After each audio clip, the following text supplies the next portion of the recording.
what's up guys? Today I have an unboxing of the Shang Aurora Megaminx, the Shang Kilominx, or the 2x2 version of the Megaminx, and the Shang LingLong.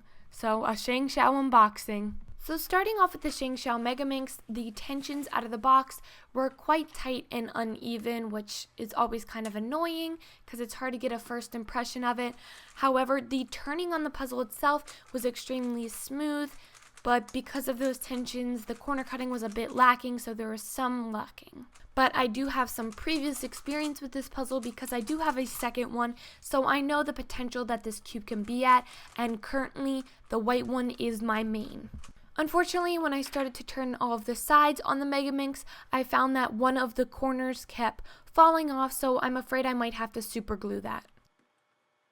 One aspect of this puzzle that I really love is the subtle, they're very hard to tell, but the very subtle ridges this puzzle has. It's really hard to see, but I promise they're there. So I was also curious to see if the size matched that of the older Shang, the one in which I modded, and I'm happy to say that they are very, very close, if not identical in size, because I love the size of the older Shang.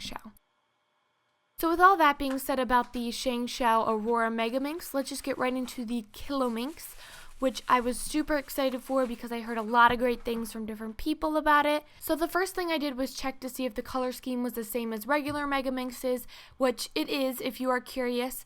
For me, I don't really care because that's not my color scheme, but if you do have that color scheme, it's the same as the typical one. So my first few turns on this puzzle, my initial impressions was that it was really strange because I'm so used to having the edges there, and those are not exposed in this puzzle, it's just the corners. However, the turning itself was pretty good. It was relatively smooth, however there was a bit of catching, whether that's because of the internals kind of getting locked up in the middle of it or if it's the pointy corners. I'm not really sure yet, but I will investigate that more. I also noticed that there's no way of tensioning this puzzle, and I'm not really sure how I feel about that because I kind of wanted to loosen it, but maybe I'm just missing something. When turning it, it also felt relatively close to the same size of a Megaminx, so I just wanted to test that out real quick, and it was awfully close, but a little bit smaller. So last but not least, getting into the Shang LingLong, I basically just bought this puzzle to kind of have for my collection because it's cute to have a small 5x5, but I wasn't expecting much out of it. So my first few turns on it, I was actually expecting it to be worse, but it kind of just felt like a bit of a crispier Shang wind, and it had a little bit of corner cutting, about a piece actually, so that's not really that little, and then a bit of reverse corner cutting, which I was pretty impressed about. It also had the typical shades of the cubes nowadays, the half brights, which is always a nice touch to have on a puzzle. Now getting into size, which is the main factor of this puzzle that stands out, as you can see next to my Bochwang, it looks like a peanut. It is so small.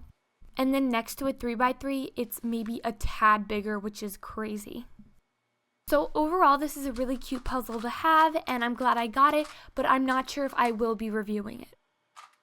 So if you're interested in purchasing these cubes, you can buy them all from Cubes4Speed for great prices.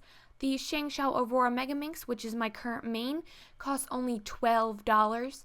The Shang 2x2 Megaminx is what it's called online, or the kilominx, is only $9.50. And then the Shang LingLong Mini 5x5 is only $9. So thank you all so much for watching this video. If you have any comments, concerns, questions, anything at all, feel free to leave them in the comment section, and I will see you all next time. Bye.